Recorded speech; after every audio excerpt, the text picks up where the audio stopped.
All right, welcome back to the Fantasy Football Report. It's been a long time, long hiatus. I'm back with Hasan, as always, almost always. Hasan, how's it going? Man, living the dream. I'm pretty excited. First bot of the season, and I'm pretty excited to have Conor O'Driscoll here as our guest. I'm excited for what we're about to do. Yes, absolutely. For those who don't know, we're drafting tonight in the FFPC Best Ball Tournament Draft. This is the contest that Conor and his co-owner won. Took first place last year in the inaugural tournament. So we're trying to kind of ride his coattails for this one. So hopefully you can help us do that, Conor. How's it going? I'm doing well. Well, you forgot to mention that you finished second. So hopefully, yeah, we can combine the two efforts this year. Absolutely. And just make another super team. Absolutely. Yeah. Do you want to explain kind of what this contest is all about for those who don't know? Yeah. So just round numbers. There's about 10,000 people, or 10,000 teams in this tournament. It is best ball FFPC rules, which means tight end premium, and you need to finish in the top 2 out of your 12 of your drafted 12 to advance, and then there's just various kind of like playoff stages, and you then I guess if you're lucky enough to get to week 17, you're playing for a $200,000 prize.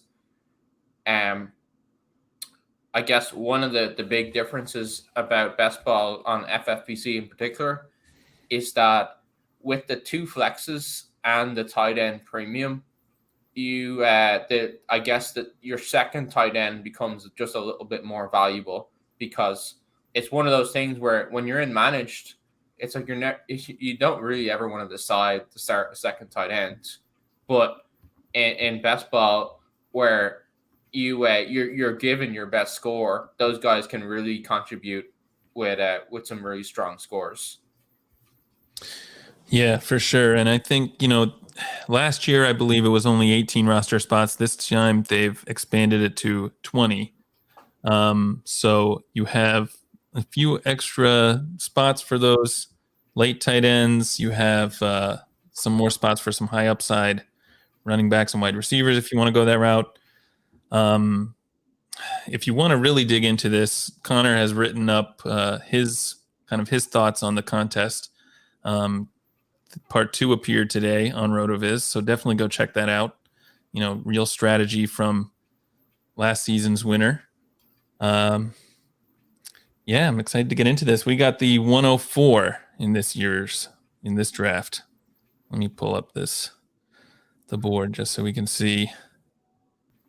Yeah, and I would definitely say if you're listening to this on audio, you might want to go check out the video version over on YouTube if you get a chance, because it's a little bit easier to see how this stuff unfolds in real time. I doubt that we're going to have anyone who sits on our stream and will snipe us, but you never know.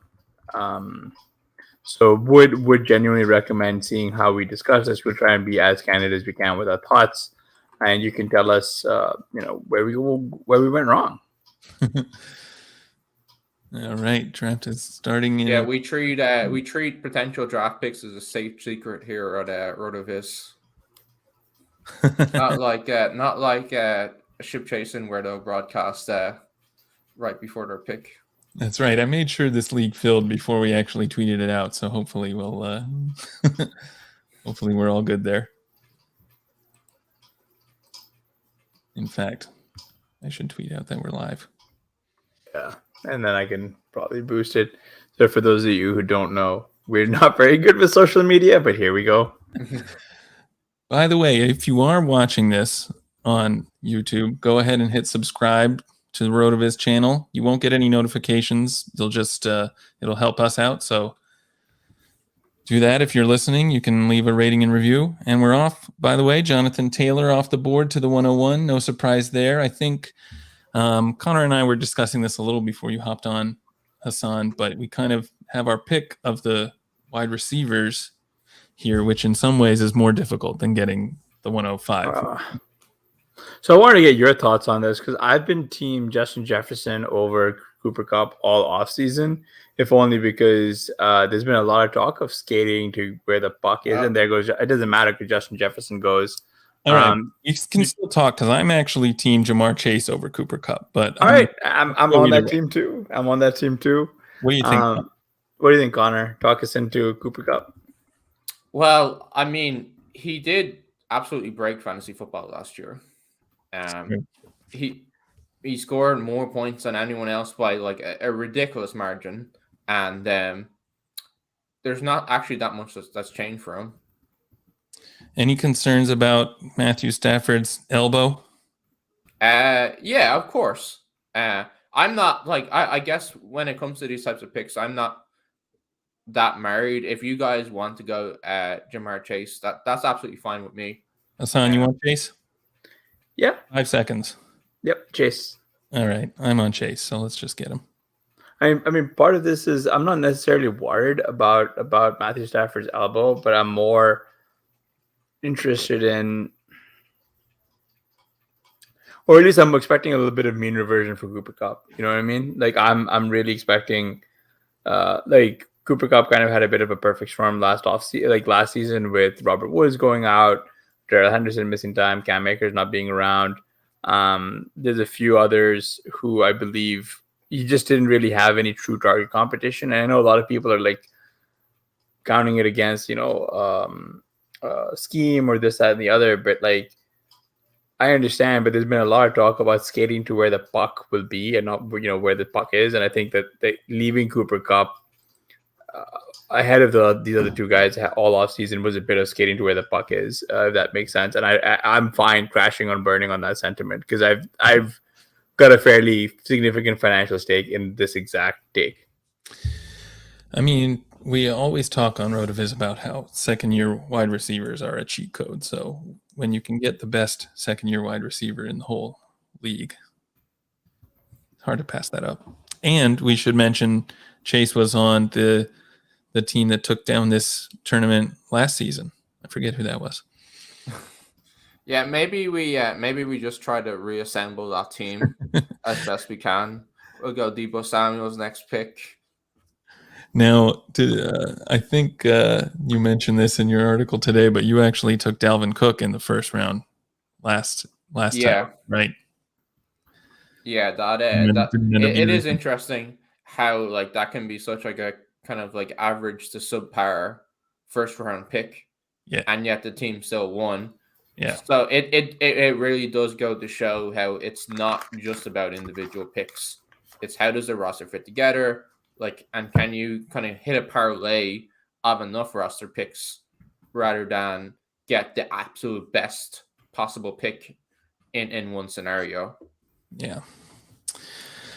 All right. After our pick, we see Cooper Kupp go right after. Then Eckler, Kelsey, Henry, Cook, Mark Andrews all come off the board. Any surprises there? I know Cook has been kind of being steamed. I think this is about as we expected. Maybe a little bit. All the running backs in that range all feel very kind of similar. Yeah. I mean, there's definitely are differences, but it's really hard to fault any kind of any running back pick there. What is interesting is the and I know this does happen on FFPC is Devontae Adams and Stephon Diggs slipping a bit here. It could be interesting that Team 12 could be able to take both of them. Yeah. And there goes Harris. So it didn't show up yet. So Diggs and Adams would be a possible start for Team 12. I thought it was interesting that Najee he has a Liz Frank sprain. and apparently that's a 4 to 6 week injury, but he's on week 4. Oh, so he's had it for a while and just didn't tell Right. you. Yeah.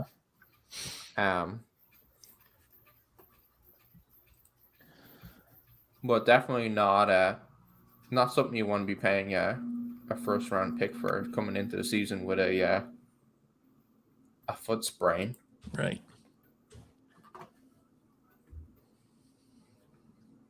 All right, so Team 12 takes DeAndre Swift, opting not for the wide receiver double tap there. So Hey, Josh, thanks for joining us. Oh, yeah, I didn't notice that we had like some We do comments have some here. comments. Yeah, what's up? Hey, what's going on, Evan and Goblor and Josh? Oh wow, I'm a little bit shocked by that Swift Javonte. So obviously, I think that they've seen the story that a lot of the running backs in the early rounds are older, and they're like, okay, well, I'll take the young guys. Yeah, so just for context, ADP over the last 3 or 4 days has Javonte making it all the way back to us at 209. So that's quite a reach by Team 12, but do like that upside. You really do have to swing for the fences back at 112. So it could definitely be interesting.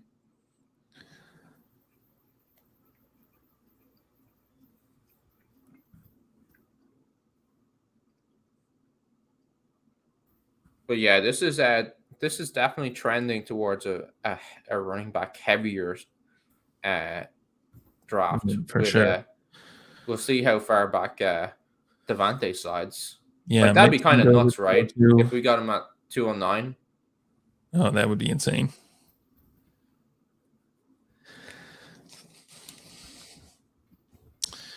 Yeah, for any listeners, Mixon goes 202, Diggs 203, Kamara 204. So there goes Adams 205. So this is a fairly interesting and kind of a very running back heavy room. I mean, it's weird to see some of these guys going early, namely Javonte Williams and Joe Mixon and Alvin Kamara going ahead of Saquon Barkley. What do you guys think is causing this slide on Barkley here? Because for a while he was steamed into the first. So I was looking at this and the makeup of this draft does look different to a lot of the slows that I'm in. I have a feeling that this is kind of one of those more running back heavy, but also much more risk adverse. So somebody who would have seen or a lot of managers who would have seen the injuries for Saquon over the last few years, and I'm just not wanting to pay up for it. Okay, Team 7 with a Kelsey Pitts start. That's really interesting. I don't hate it. It's but it's a little frustrating because that's what I was hoping would slide back all the way to us. Yeah. And now I wanted to get your thoughts. It kind of all depends on what happens here out of the 105. Because I'm very curious to see if Saquon, he didn't fall, of course. He just went one before. I think that if we want, I don't see any running backs I love here. I think Debo makes sense. I think Tyreek Hill makes sense. I don't think T. Higgins makes that much sense. I think Tyreek Hill might make sense, or Debo makes sense if you guys want to play it that way. Well, I'm definitely not on Tyreek Hill above Higgins or AJ Brown or even Jalen Waddle. So, all right. What do you think, Connor? You're the tiebreaker. I've been taking Debo in this spot. Just seems like a baller talent that should be in the first, but isn't. So, yeah, I'll take him there. He is one of those players that people think, oh wait, he's a running back, right? He just plays running back. But if you look at before they had all their running back injuries, he was still like a top 5 wide receiver in like receiving metrics, like just basic receiving yards and receiving touchdowns. So I don't really buy the hey, he's a running back. That's all he does. Like, no, he's a very good player, and he's very good at running back. He's also very good at wide receiver, and it's like he still racked up the points either way. Like, he racked up the points as a receiver, and then he did it as a running back. Now, obviously, the efficiency was outrageous, but I think that more speaks to him being so good and having all these different paths to winning. Yeah, I think that's right. I mean, one thing that I remember Sean saying on one of these podcasts he's on is that even if you expect Samuel to kind of lose a little bit, which probably will happen with Ayuk having a really good camp with the move to Trey Lance, which might end up being a lot, might need fewer passes overall. Even if he loses some points, he's still at a level that's very, very good for you. So he has a decent floor, and obviously the ceiling is pretty outrageous. All right. In the meantime, Nick Chubb goes off. Leonard Fournette, Tyreek Hill, and Keenan Allen both to the team at 101. AJ Brown. Higgins is still there. I had forgotten when I suggested him first that we took Chase in the first round. So, maybe. Honestly, if Chase is the pick in the first round, if Chase is the pick over Cooper Kupp, then Higgins is the pick here. Like, you think just like going full Bengals onslaught? I mean, we've by taking Chase there, we're already saying, hey, they're not going to pass. Like, if you look at the projection for him, Chase is like a later first round value, but it uses like a 58. Most of them use some kind of 58% pass rate. Whereas by him taking him there, we're making a statement that, hey, no, they're not. Well, if you look at their legacy splits, if you want to make that point. Seconds. I think it's Higgins. Maybe we can make a case for Aaron Jones, who's kind of a value. ETN. Higgins with you though. I was gonna say the only value here would probably be Aaron Jones would be a value. Too slow. We got Higgins. That's fine. We gotta talk a little faster. I know. Oh, sorry, that's my bad. I did a shot in there where I just milked the clock until there was 10 seconds left. Yeah. I mean, sometimes I think that, like, when I get Higgins at a good value on a team that already has Chase, I don't mind that. Sometimes it seems like that's kind of a hedge, right? But I'm good with it, and we just kind of have to get Burrow on this team now. So the way I look at it, and I've done this on a team with Ben Gretsch, is that if you look at the Bengals, if you look at their run pass ratio from like I think the split I used was week 12 to the Super Bowl. I think he used even earlier, week 4 on. It's like above 60%, and if you get them to like 63% pass rate, which is what they were, I think it was week 12 on, and then just assume a few extra plays because more passes means more plays, then that's what makes Jamar Chase the receiver 1, but that also pushes up T. Higgins. Right. I guess what I like about the build is that it does give you a really high weekly floor, because if Chase has a bad game, that probably means Higgins is having a good game. So might limit your ceiling a little bit, but either of these guys can put up 30 points any week. So it's not like you're taking a huge hit. You'd obviously prefer to have multiple guys putting up 30 points, but I'm okay with it. I guess you can also get the week 16 version of the Bengals, where you could also get the week 16 version of the Bengals, where T. Higgins, he's the guy who smashed, but Jamar Chase still had 20 points or so. Yeah, for sure. All right, after we take Higgins, Mike Evans goes, Aaron Jones, Michael Pittman, George Kittle, ETN, James Conner. Pretty much as you would expect. I was thinking after the fact that we probably should have considered a tight end at at 304, Waller or Kittle. But because Waller's not going to make it back to us.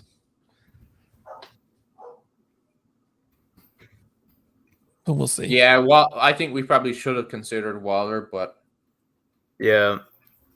Now, one of the things that I always forget about these like live drafts is just sort of how chaotic it is, because like I'm trying to do like a bunch of like live stream research just in case anything is amiss or what we're missing, and making sure. And I've only got the one screen.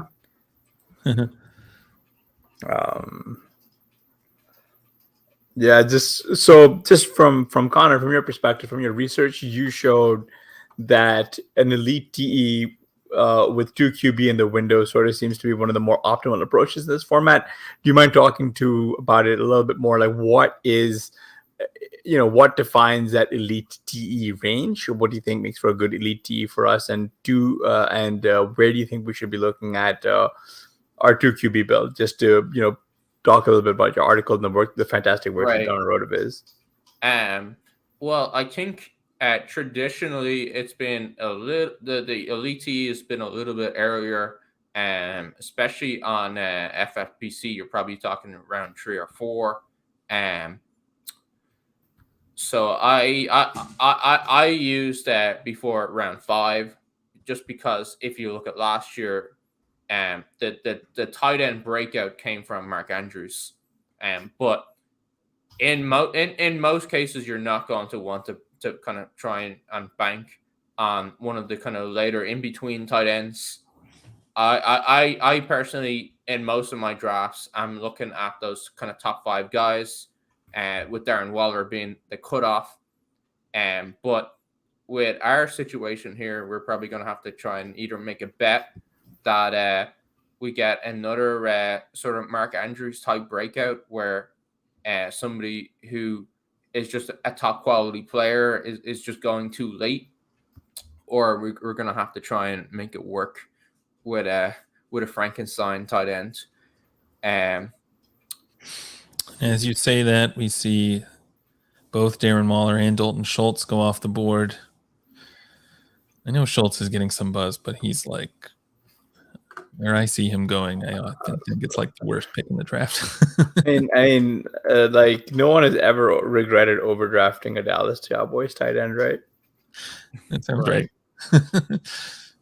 What was the other guy's name from last year who was going in like a similar range? The not Dalton Schultz guy, the other guy. You know who I'm talking about. I don't remember it. No one remembers his name. The Cowboys guy. Yeah, the other one, not like Jarwin. Thank you. There you go, Jarwin. What happened to him?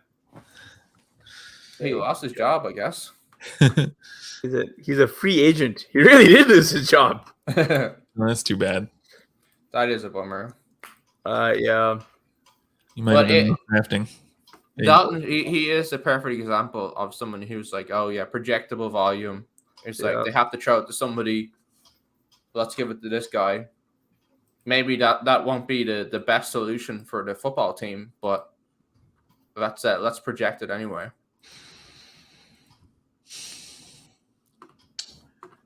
All right, we're coming up to our pick. There's one guy I think would be awesome if he fell to us, who I'll put in the chat.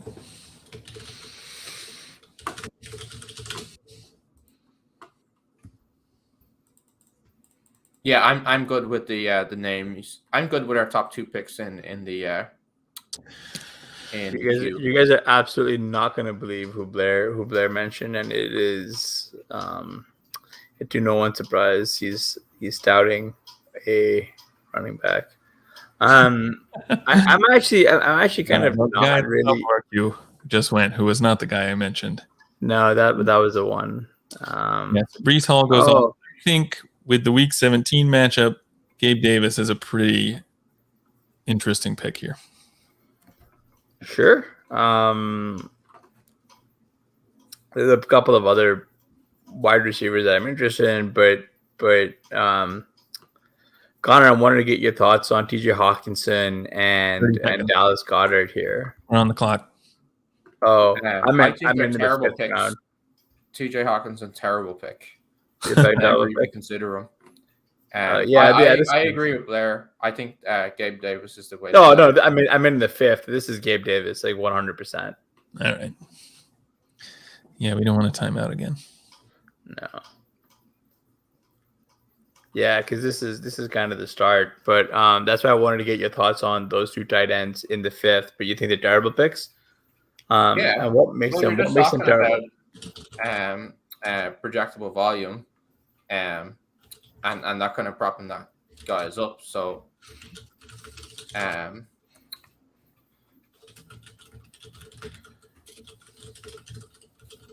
to be honest,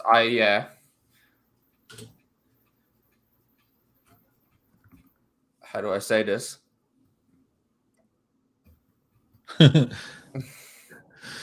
I think as well that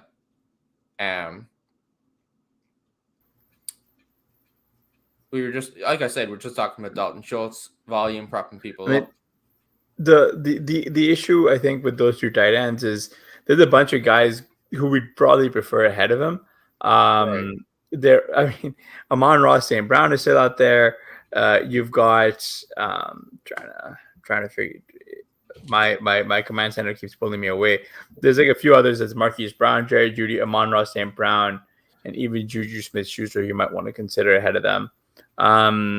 So I wanted to really get your thoughts there on some of those wide receivers over the tight end and how it fits in some of your findings that you've got.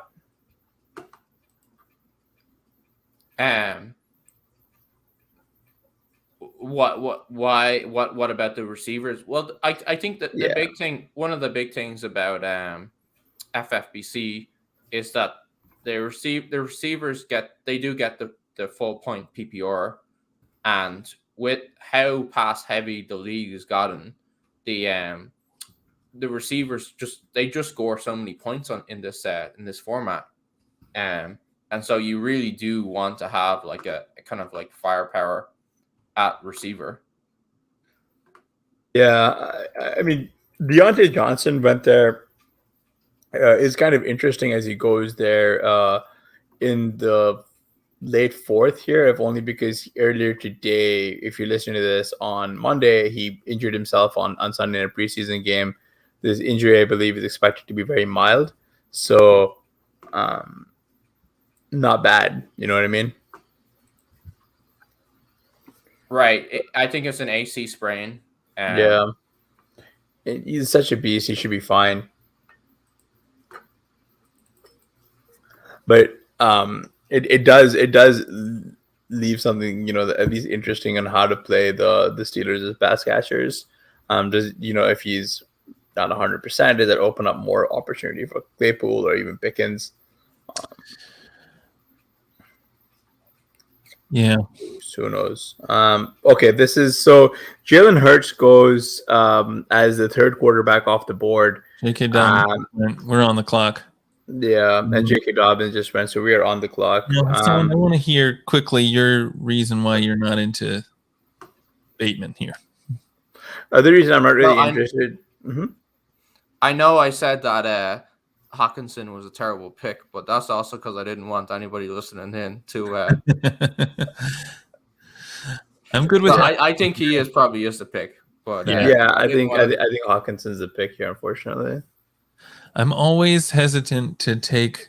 I mean, I like Hockenson, and I'm going to draft him here, but I am hesitant to take him on FFPC because he's so cheap on Underdog. Like you can get him 4 rounds later than this sometimes. So, right. So I like getting my exposure over there, and then getting other guys on FFPC. But if you're looking for a tight end who can really rise into the ranks of the elite guys, then Hockenson fits the bill. I mean, last year in the finals of this tournament, I think 11 out of the 12 teams had Mark Andrews. Basically, you needed to have that elite tight end, and specifically that tight end who was drafted in like the middle rounds and rows to be the guy. So you like, I think that the takeaway there, or one of the big takeaways there, is that you need a breakout tight end.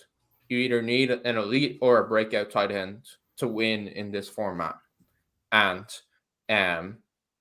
if we had to let him go, it would have been just so challenging for us to make up for that firepower at tight end. And you just the tight end premium, the fact that you get the extra flex spot on FFPC, it really makes tight ends firepower so important.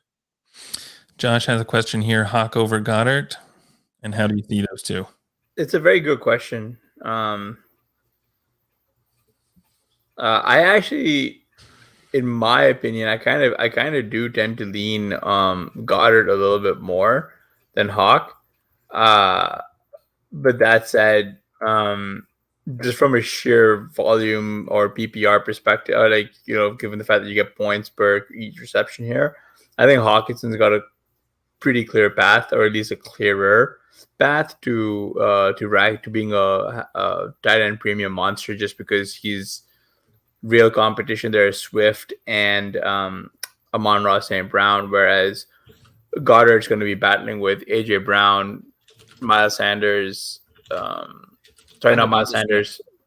Smith, and on a slightly lower flow offense than Hockenson. Is not, you know, because like Hurts always has the ability to scramble, and so you're going to get less pass attempts there. So I think just from a raw perspective, this is fine.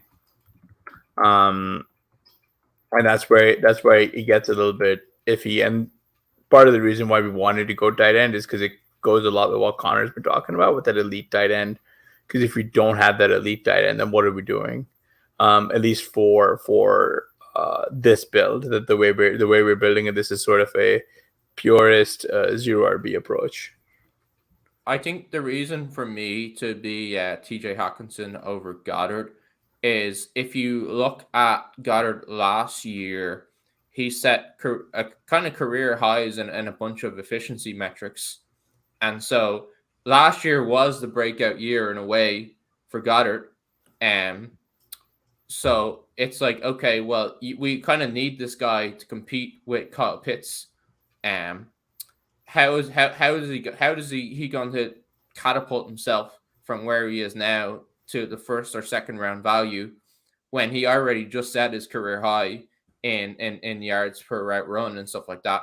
Whereas Hockenson, his I guess he's still like a younger tight end, and there is a case where if he does kind of blow up in some of the efficiency metrics, like from saying, hey, he's in a better offense now, hey, tight ends take longer to develop, maybe this is the year where he does take a step forward. Like that's kind of one of those things where it's easier for me to see that big step forward for him.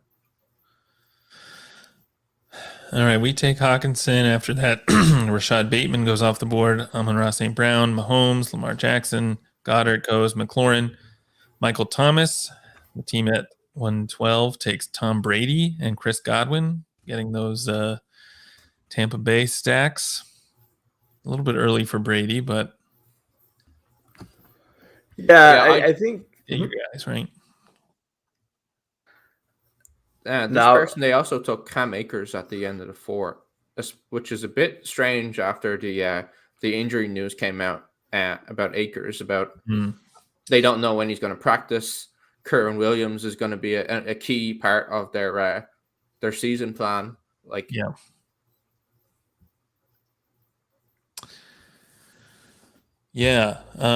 know, Hasan, you're a big Darrell Henderson stan. Is that how you're trying to play this news with Cam Akers, or any interest in Kyren Williams late? Yeah, I think I have a little bit of Kyren Williams from pre-draft, but yeah, I think Henderson might be the way to go, just because he's been like so cheap all off season, and it's like people learn nothing from last year, and it's the same price.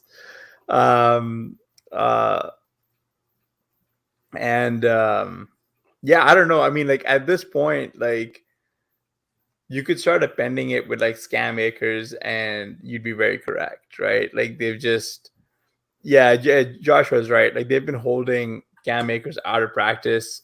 There's no timetable. Like he's saying he's still not really running on grass. I don't know where this came from. Is this because they pushed him back too early after an Achilles? We don't know very much about it. Right. Well, I mean, the season starts in 2 weeks now, and they're like, "Oh yeah, we don't know when he's going to be back." I mean, for me, that does get to a point where that's very very concerning for that player, especially when there's limited detail. Yeah. Yeah. Yeah, it's too bad because Akers was a guy who, when you're looking at running backs in that range, there aren't a lot of guys who you can see that have the kind of upside that would turn them into into like a first or second round pick next year. Right. But Akers maybe has that, or would if he were healthy. Yeah. Alan Lazard goes. So the next few picks there after Brady Godwin, it goes AJ Dillon, Tony Pollard, DK Metcalf, and Alan Lazard. So what? How are you guys playing this Alan Lazard news or hype? Like I'm not really interested in. Really not interested in him at this price. I wasn't interested in him at all. So I've been fading him fairly hard all off season. So I don't know about you guys. Yeah, I'm with you. I don't quite get this price on Lazard. I think Dobbs is a much better way to play this team. Even Christian Watson is better. Well, I mean, he might not be better, but at his price, I think he's a better way to play it. Connor, you had some good notes on Christian Watson earlier.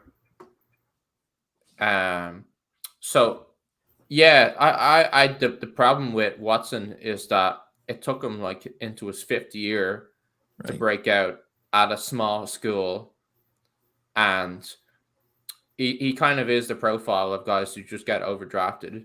Of like, oh, he runs a great 40 time, and he looks good in the Senior Bowl, but he never actually, or it took him a long time to produce as a college player. And it's like, okay, well that's a very kind of limited way that can win. And I guess one way to think about it. All right, Josh Jacobs goes. Kyler Murray went before that. I think it's got to be Burrow here, right? There's got to be Burrow.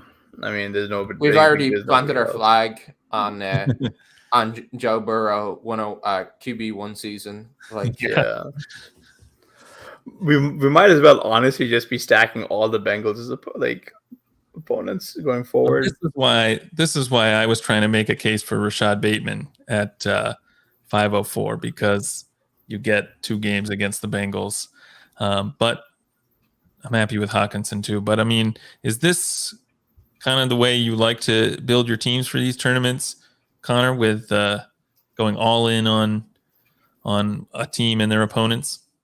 Or do you like to be more diversified? It depends. I think I really do think the Bengals are a special situation where you have this huge potential for essentially a projection error of where they're all being kind of valued based on these projections, and there's this huge potential for the pass rate expectation to be wrong. Like you saw how they play. Like I said, I mentioned the splits towards the end of the season where they pass a lot more often, and then there was that quote from Joe Burrow. I think it was last week, and it's like, oh, how do you guys plan to play this year? And they're like, oh, we're just going to throw deep to our 2 big horses. Like, that's how we're going to play. And generally, I guess, if for other teams, I think I would be a little bit more leery about spending kind of this early capital all on the one team. Just because it is hard for that to pay off. But just the fact that it could be so concentrated, the projections could be so wrong, and in fact they're just so good. Like, I don't think there's many teams or offenses that just have players with that kind of caliber. Like T. Higgins is probably the best receiver on 90% of NFL teams, whereas now he's the wide receiver 2. Like Joe Burrow's easily one of the in my opinion, easily one of the best quarterbacks in terms of throwing the ball deep and making big plays. All right, the drafter at 101 double taps running back here with Damian Pierce and Devin Singletary. I was kind of hoping Singletary would hang around. That's a little bit earlier than I've seen him go. Yeah, but I wanted to talk a little bit about the guy drafting out of the 1 or 2 because he took Jalen Hurts and doubled up with Derek Carr as a quarterback 9 ahead of Trey Lance. Yeah. So there's, I don't even know why. Yeah. And as the Debo owners, Lance would be pretty enticing at 704, although there are some interesting wide receiver targets on the board too. Well, there goes one of them. Yeah, there goes. I mean, Drake London was an interesting, target. There's also Elijah Moore. If you guys are interested in that. Okay, we're on the clock. There's Elijah Moore. There's Juju. I think Trey Lance makes a lot of sense as well. What do you guys think? I really like Trey Lance here. You good with that? Yeah, I'm good with that. My entire financial fantasy season comes down to Trey Lance just not being bad this year, I think. All right. On a dollar weighted basis, I think I've got so much more to Trey Lance, and I think I've got him on every other 125 team too. This is no, except for the one I'm doing with you, Connor. Really hard to pass on Juju. I know. Yeah. Bit of a design. There are 2 elite QBs in the window. That's one of the things that Connor has pointed out. It is such an easy way to give your team a really big advantage, and almost no one does it. Right. It's one of the rarest things. And then the other thing as well, I think this is a point that Sean has kind of brought to light, is that the window really is moving up. Yeah. I wrote an article a few weeks ago that it used to be that you could do the late round QB, but that was when Cam Newton, in his prime, Cam Newton was going around Matt Ryan, and that just is not happening anymore. Yeah. So if you're not getting that kind of caliber, then the whole strategy, the whole thesis is different. And I mean, the thing about Trey Lance there is okay, yeah, we got him in round 7, but the potential for him to beat, let's say, for example, 5th round Tom Brady, 3rd round Josh Allen, if he's even close to those guys, this is just a fantastic pick. Yeah, absolutely. I mean, it seems early, 704, but when you look at how many quarterbacks went off the board ahead of him, right? What are we talking? 2, 4, 6, 8, 10. He was the QB 10, so that's pretty good. Goldblur just asked, do we worry about in-season management? So I guess this is best ball. So we there's no in-season management. Essentially, our best pick, our best squad every week is automatically going to be the one that plays. It's a good question, though. If this were a managed team, I think we definitely would not be taking. Right. We may not even take a second quarterback at all. What we're hoping for is that we kind of ping pong off of Joe Burrow and Trey Lance in the playoffs, so that let's say Trey Lance and Deebo Samuels go nuts in week 16, and that means that Jamar Chase is a low advance rate player into the final, and then hopefully they go nuts in week 17 again. Yeah.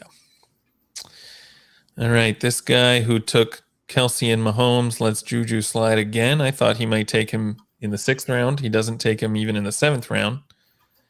So, I mean, is there some news we're missing? I'm starting to get worried. But I mean, yeah, Juju was tempting to me at 609. Right. And there goes Antonio Gibson, earlier than he's been, but that's expected. Is that the way you guys would want to play the Commanders backfield now with Gibson? With Gibson, I might be more interested in. Yeah, I mean, Gibson's probably the way to go, but it depends on how much people are willing to reach on him. Right, not at that price, probably. Like, I mean, you're just back to where he was, like. And for those of you who aren't aware or haven't heard, Brian Robinson was unfortunately a victim of a car burglary attempt, and he took multiple shots. Was shot multiple times. Luckily, thankfully, he's still doing well. Our thoughts and prayers are with him. Injuries they mentioned. He's in stable condition, but obviously Yeah. he's going to miss some time. that's so tough as well. Like, Yeah. can you imagine? Like, he really did like smash his like pre-draft expectations, and like absolutely crushed training camp. Reports that he's gonna like displace like an established NFL player, and then to have this happen is like, It's so tragic. It is so tragic. Because he won that role. He won that job. right. There goes Juju finally. At I didn't even know. Maybe this is telling on myself. I didn't even realize that Juju had a sore knee. Yeah, But- yeah. Joshua made a good point, just saying that he has a sore knee and is probably pushing him down. But I think that's one of those things where like these guys play football. They all have sore knees. I promise you, all of their knees are sore. Yeah. Yeah, I think I've been kind of just reading the Juju soreness injury news. That's kind of like a non-issue because I'm still taking him. Well, obviously not when I can take Joe Burrow and Trey Lance. Right. It was just one of those things where the way we started dictated. But Yeah. On another team, I probably would prefer Juju over both the quarterbacks, to be honest. right.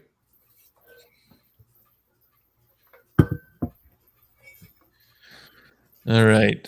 So we see after we take Lance, Zach Ertz goes off the board, Elijah Mitchell, Ramondre Stevenson, Adam Thielen, David Montgomery, Antonio Gibson, Cordarrelle Patterson in the 7th round. Seems early. Juju Smith-Schuster, Cole Kmet, and Hunter Renfrow.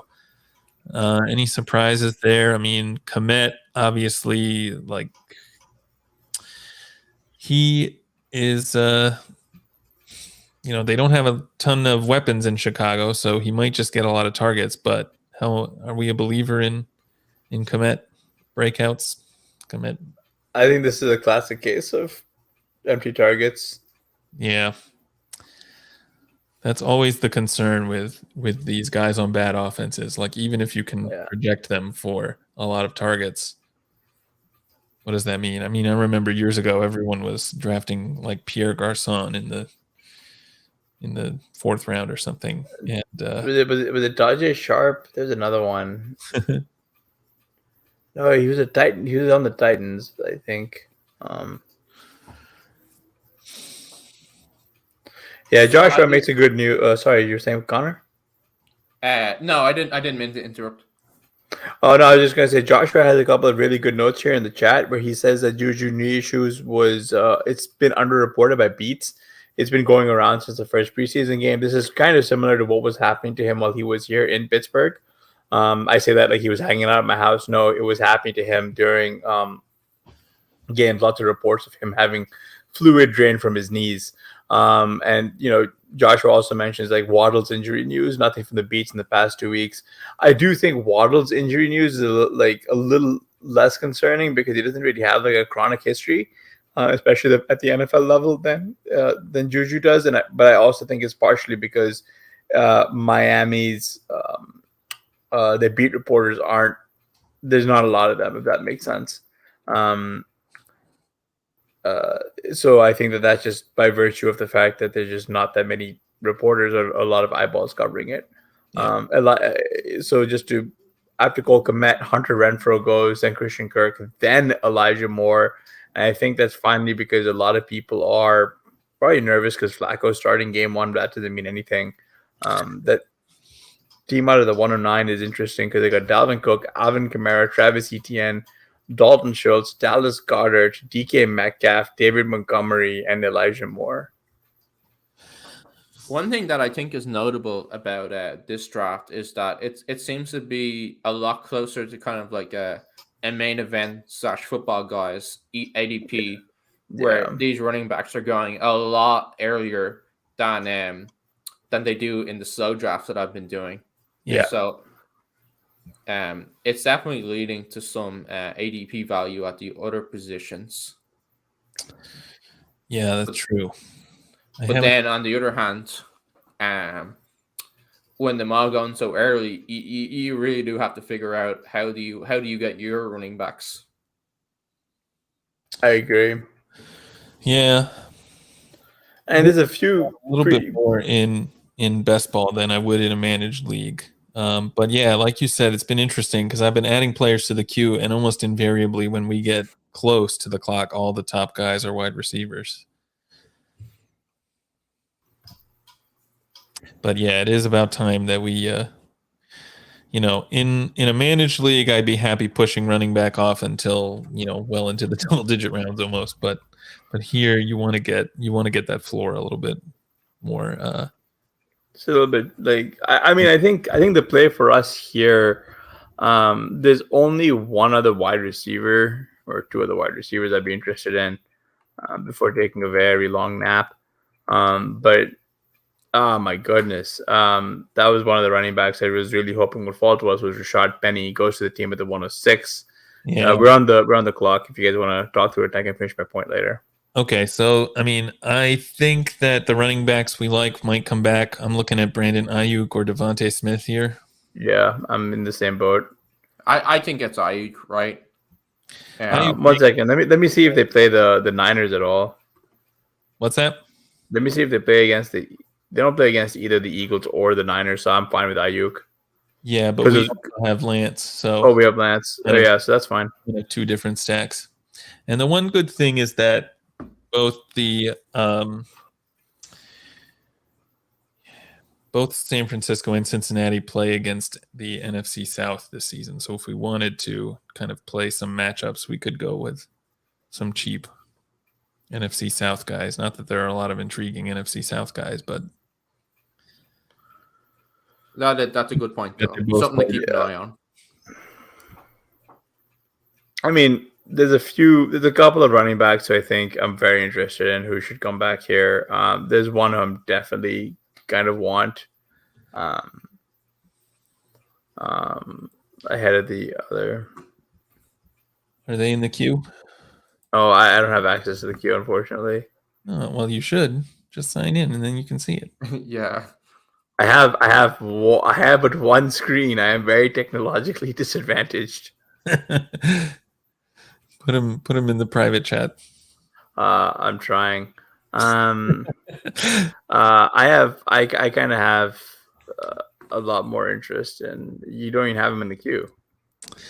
Well, he just get drafted. I assume he did. Yeah, he did. So the team out of the 103 takes Nick Chubb, J.K. Dobbins, Kareem Hunt, and Damian Harris. I will say from a best ball perspective, taking Chubb and Hunt and then hoping for a trade is not what I would do. But Godspeed to this guy. Good God, Miles Sanders goes as well. Yeah, I mean, if this guy doesn't take Devontae Smith, he would be hard for me to pass up, even though I don't think we can. I don't think we can pass him up. Oh, well, that's another guy I liked. He took George Pickens, but I have no interest in George Pickens ahead of Devonta Smith. Yeah, I think that doesn't make a lot of sense. You want to go Smith here, and we'll just go extreme zero RB? Yeah, I mean, we might as well. This is a RotoViz stream. Let's do it. It feels like we're rolling back the years here. Where all draft season, it's all been all about, but the wide receivers go so much earlier now. Like, how do we take advantage of that with running backs? Where now we're rolling back the clock. The running backs are steaming up the board. We're getting the best wide receivers we can. We should be happy about this. I actually am happy about this because there's only so many running backs you can. I mean, you run out of wide receivers very, very soon, I think. And there's a lot of running backs who I still want to take. That's true. I mean, it looks like a really ideological draft that we've done here. Yeah, we really couldn't even we can't even help it. Look, man, this draft found us. We didn't go looking for it. Okay, look, that's so good. We didn't come in here expecting to be like, oh, we're gonna draft ideologically. No, this was not our intention. Yeah. Yeah, this is going to be the most receiver-heavy draft I do all off season probably. So, do you guys want to start actually like shit talking the other wide receivers? Because we've got here are your warts, right? So you've got Amari Cooper who goes. So you've got good job locking in 11 games of Jacoby Brissett under center, and if you really think they're gonna let him throw the football, good luck. Kadarius Toney goes. This guy himself is, he played 1.5 good Kadarius games. Toney is great, but he never plays. Yeah, he's really good in theory. I like the theory of Kadarius Toney. He's just in practice. He's just not. Right. He's not a real person. He's dealing with like a hamstring issue that seems to have stuck around all year. I have no idea. I mean, I know that there were people talked about him being kind of immature and therefore it leads to conditioning issues. But yeah, I have no idea what to make of that. It's interesting that we had this pocket where so many quarterbacks went, and now the quarterbacks are kind of like nowhere to be seen. Yeah, I guess everyone who wanted a quarterback got their guys, so there's now a bit of a lull. Yeah. So just out of curiosity, would you guys take back that Lance pick? I don't think I would. No, he's going to be finishing QB2 on the season. Yeah, I'm happy. I'm happy with the way the team has turned out for sure. Yeah, and I think that there's just, at this point, like when you're looking at all the reaching that's currently going on, a variety of positions. Like I'm really not that concerned with reaching on any running backs that we might be interested in. Right. Yeah. Like this is one of those drafts where we know that the ADP or the average doesn't really apply here. We're now trying to, how do we make the best team given we know the dynamics of this draft? Yeah. And it's like sometimes that does mean, hey, this is above where they normally go, but it's the best pick for this team. Right.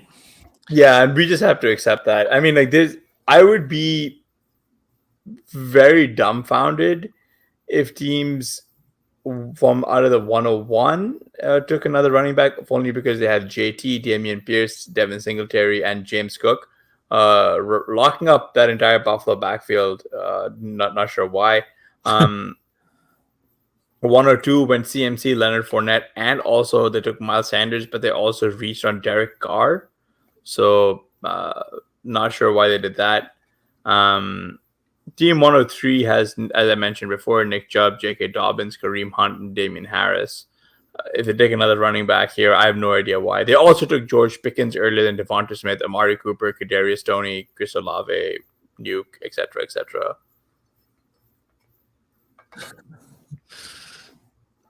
I like this comment. Yeah, there's a good comment here in the chat. Back-to-back QBs in a 0 RB build seems suboptimal, and by suboptimal, I mean bad. So the good news is that Trey Lance actually is an RB, so we're okay. There's a special flex spot that we get to use him in our running back score or a quarterback, depending on which one we want. Yeah, but the But the thesis behind the play here is we only wanted to roster 2 quarterbacks in this best ball draft. So we're done. Like, we're not going to be taking any more quarterbacks. Like, people can take their Trevor Lawrence's and Justin Fields's, and we wouldn't be too concerned. Well, I think the other part of it is that if you're going to pass up on running back for as long as we have until double digit rounds, well, then you really do have to be awesome at the other positions. And so that's kind of what we're doing. We're going to be awesome at receiver, we're going to be awesome at quarterback, and hopefully awesome at tight end. And by the way, we're still going to be good at running back. Team 110 just takes Kenneth Walker, so they've got Najee Harris, Joe Mixon, AJ Dillon, Cordero Patterson, and also Kenneth Walker. There's a lot of teams here that should be stopping at 5 running backs, but do you think they will? No. I mean, this is the one of the interesting things about FFPC is that you have the 2 running backs and then the 2 flex spots. And so we would normally see it as like, oh, hey, the receivers are projected for more points. So it's kind of really 3 or more receivers you want starting every week. Whereas I guess there are people who will see that more along the lines of, oh, hey, the running backs are the best picks. So I want to start 4 running backs every week. And so then you don't just stop at 5 running backs. You go or 6 or 7, and I think that we're definitely going to see a few teams do that where we would not see it as we would see it as suboptimal, as Ghosty likes to say. Yeah, that's true. I will probably say that there's Ray Crew mentions if Eno is in the RB1 for this team, then what are we here for? I will say that this is a very fair point. And if you saw my Eno exposure for the 3rd year in a row, you'd be very worried. I mean, now it's just only superseded by my Trey Lance exposure. Guy who I've been very nervous about. Hasan, this is the year. This year. Did it work for those people? No, but it might work for us. It might work for us. I'm actually fine because I know that and I acknowledge that there's a very big blind spot that I have, and so I'm not going to let my own personal biases truly color my picking him. And I think there's a very, very, very clear cut pick here for us. Yeah. Put it in the private chat. Guy at the top of the queue, or is it the second guy in the queue? No, it's the first guy right at the top of the queue. All right, we're on now. I think we're talking. We can talk about it. A guy who made maybe kind of a surprise addition to Sean's 0 RB list. He's not the profile that you usually see, but Melvin Gordon. Yeah, Melvin Gordon fits his build perfectly. I will say it was surprising to see Kenny Gainwell go to the team that has Austin Eckler, Aaron Jones, Elijah Mitchell, Rashad Penny, and then also Kenny Gainwell. I don't know what they're getting from Kenny Gainwell in that. Are you good with Melvin Gordon here? We're on the call. Oh yeah, absolutely. He's the pick, easy pick, easy. Sorry, go ahead. Nah, you're good. I was just saying, I don't and this kind of goes back to what Connor's point was I don't know why a team with Austin Eckler, Aaron Jones, Elijah Mitchell, and Rashad Penny is taking Kenny Gainwell before considering a tight end, specifically Alberto Kuno. I can never pronounce it, Alberto. But there he goes. Yeah, he just went right. Up tight end through the first 10 rounds of the draft in a tight end premium does not seem like the way to go. That is suboptimal, friends. That is suboptimal. Gonna crank it purple here though. Yeah. Patrick Mullins asks, why in managed leagues are people willing to push RB later in 0 RB builds than a best ball league? So that's actually a good question, a fair question, and that's because in a best ball league you don't have access to the waiver wire. So people do want to feel a little bit safer with establishing a floor at either one or both running back spots. before taking flyers. So it definitely does open that. There's like a fear to that, if that makes sense. And that, and that's, in the opposite sense of that is we're also as a community very good at knowing who the top 12 running backs might actually be. We're much shakier at receiver. So as you can see, Team 101 is a fear-based drafter. You got Jonathan Taylor, Damian Pierce. This guy just seems to love drafting guys from the same backfield because he just took Naheem Hines. So his entire team is Jonathan Taylor, Tyreek Hill, Keenan Allen, Justin Herbert, Marquise Brown.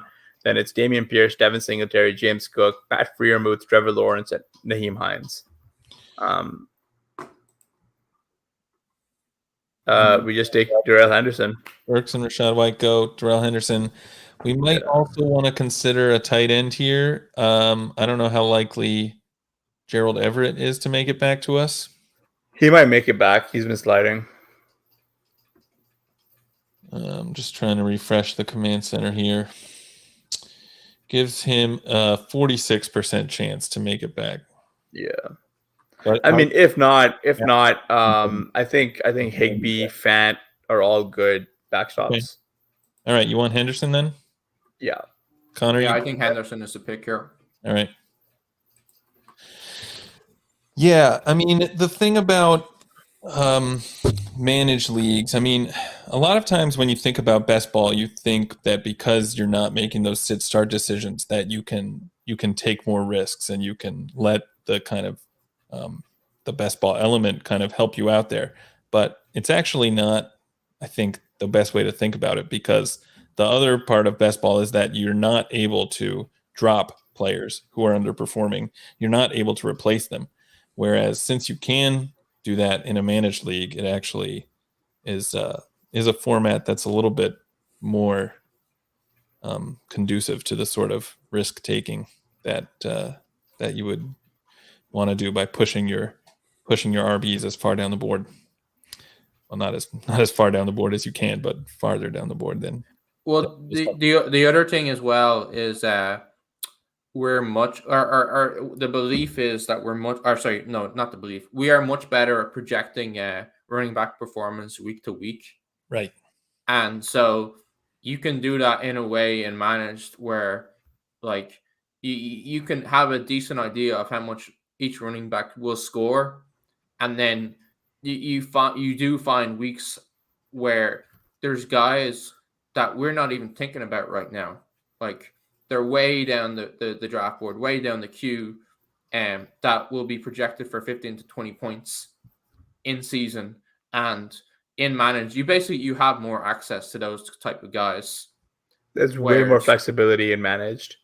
Whereas in best ball, it's one of those things where the volatility that you need is almost in kind of like some of the role players to get you through stuff. Whereas like, okay, well, this guy only plays on passing downs, or he has this kind of role, and then there's going to be weeks where that's a big part of the offense, and there's going to be weeks where it's a small part of the offense. But you kind of really do you need guys that are going to be on the field over a certain percentage of the snaps, and so you can't just kind of like pass through that, where that's much easier and more palatable in managed. And as we're talking, Romeo Doubs goes off the board. He feels like a value in the 11th round now. I don't think so. You don't think so? I mean, no.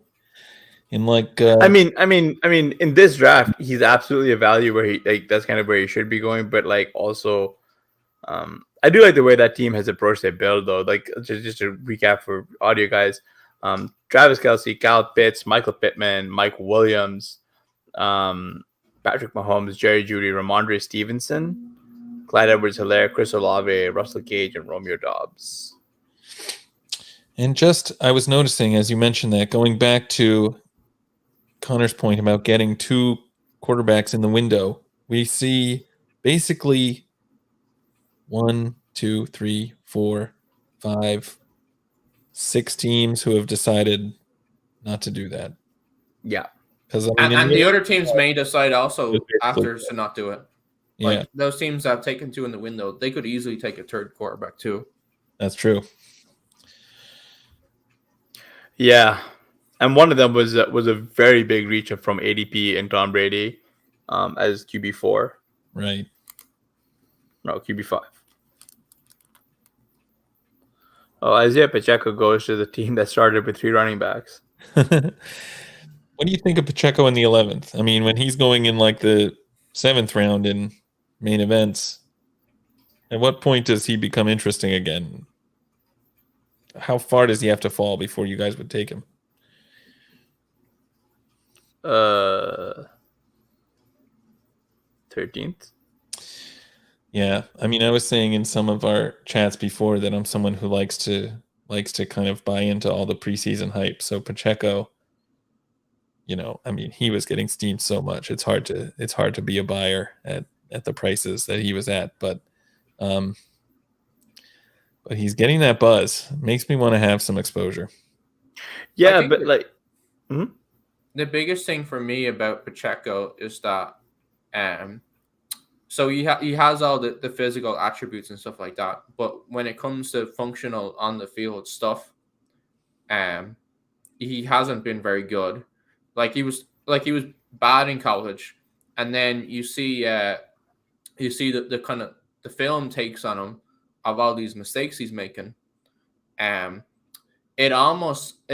it makes me think is that so he has the kick returner stuff, and then he gets into training camp when they're not wearing pads, and he looks so good, and they're like, oh, how does he look so good here when he didn't produce in college? Well, maybe it was just because Rutgers are so bad that's what happened. So how do we find that out? We play him with the starters in preseason, and we see what happens. How does he look then? And I unfortunately for him, I don't think he has looked very good with the starters. So for me, that's one of those things of like, okay, well, he probably does have this good week 1 role, but other than CEH levels of stubbornness, it's just really hard for me to see him be a player that helps somebody win to win this tournament. For those of you who are not able to see that pick at 12:01, it was Irv Smith. Maybe we could scroll down on that draft board. Yeah, not either of you guys or any of you guys. Michael Carter goes to the same team that has DeAndre Swift, Javonte Williams, Scam Makers, James Robinson, and Michael Carter. Oh my God, man. This is a very RB hungry room, which is fine. Yeah. I just got really comfortable with getting a lot of these guys. So like, seeing this, it's a little bit more frightening. Because like there's a whole bunch of like there's not really a whole bunch, there's a handful of receivers I really want, but I think there's still some interesting running backs on the board. Sure. And this is kind of the range where a lot of the interesting wide receivers got cleaned out. I don't know. There's like one left, I think. One interesting wide receiver left, but like right. I know the one you're talking about. Definitely very interesting at this pick. But I think given our start, yeah. I see the queue there. With the exception of the second player in the queue, I think those are all really good picks for us. If we got 2 of those 4, I'd be really happy. I think I'm leaning toward the guy who's 4th in the queue right now, just because of the way the rest of the draft is likely to go, how our build currently looks. Like getting 4 and 5 right here would actually be a good way to shore up the team. Yeah. Okay. Ray Crew makes a good point. Pacheco could potentially just be Niall Davis, is sort of a nice size seed profile, just can't put it together. Yeah, it also probably would explain why he's like a 7th round pick. I think that's a great comp. Yeah, I think that's a really good comp. I mean, there were moments in preseason where you just see Patrick Mahomes like motioning to like massive holes, and Pacheco's running the wrong way. And it's just, I don't know, it's just kind of funny and sad. I was gonna ask you guys what you guys thought of Rojo, and his. Do you think he's done enough to make the roster, or what? I think that there's teams who would pick him. That is still on the board. I know, yeah, I know. Terrible. Nobody should draft him. Just leave him for us.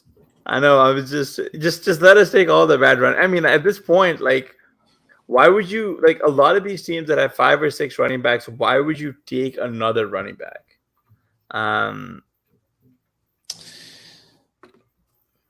Okay, Algier was someone we were looking at. He goes.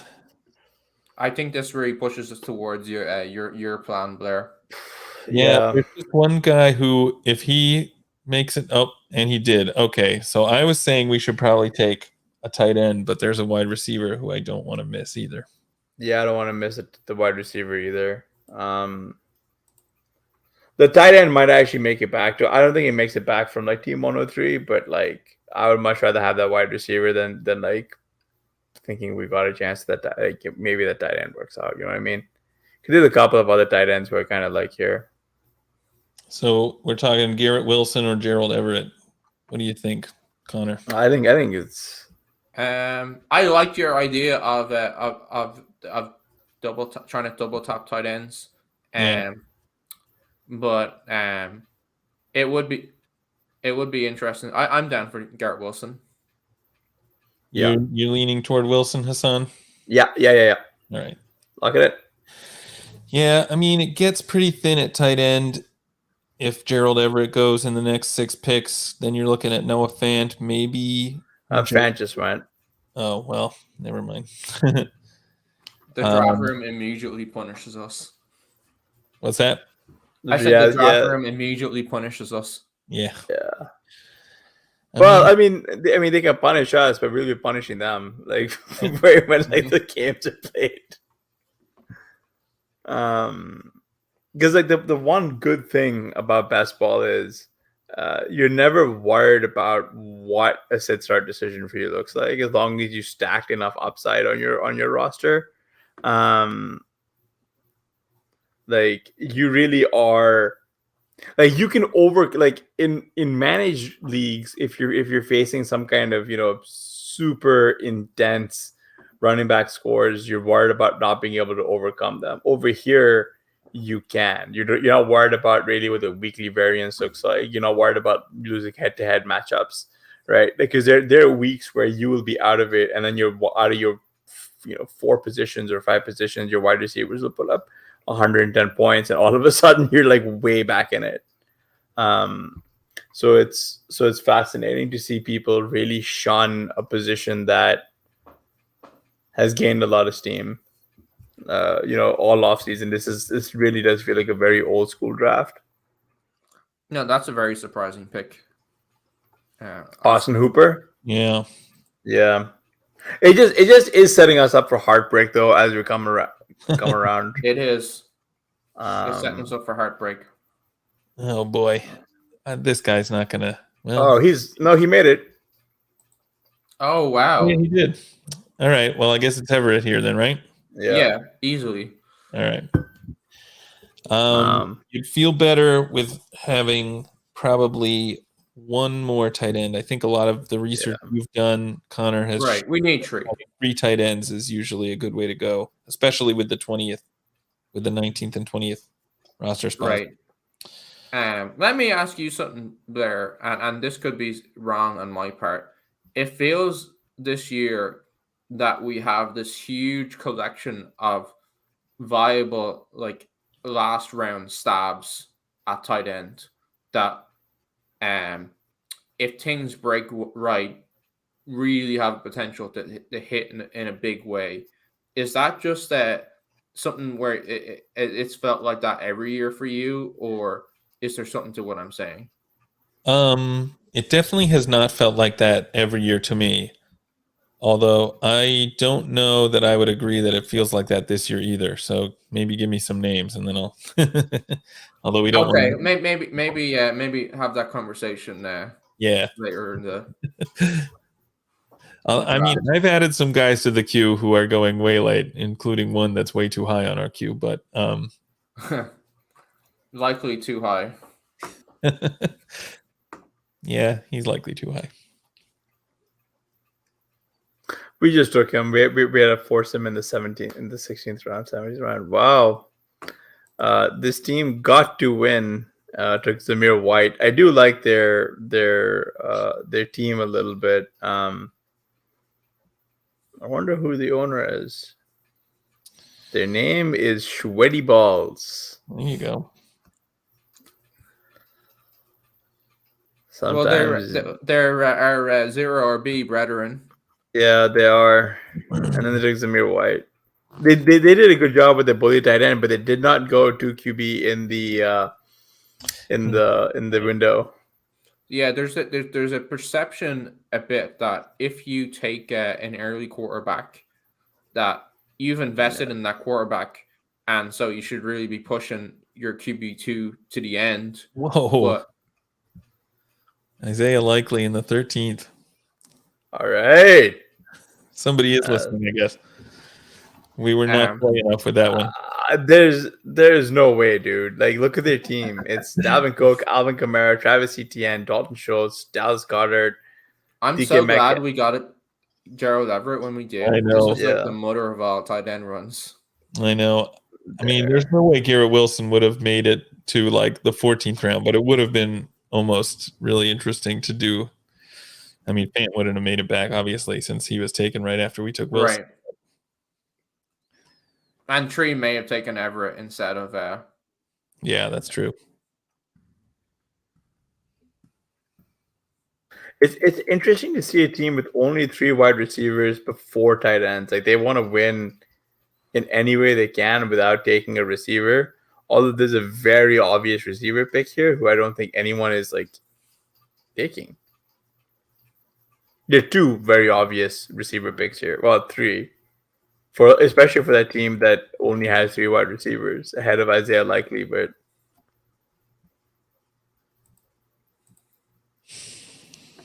they're also a team that could have used 2. They might be going 3 quarterback. I have no interest in any of these quarterbacks going late because I think in this format, especially, they kind of turn a bit into roster cloggers. Like, you really want to free up those roster spots for other positions.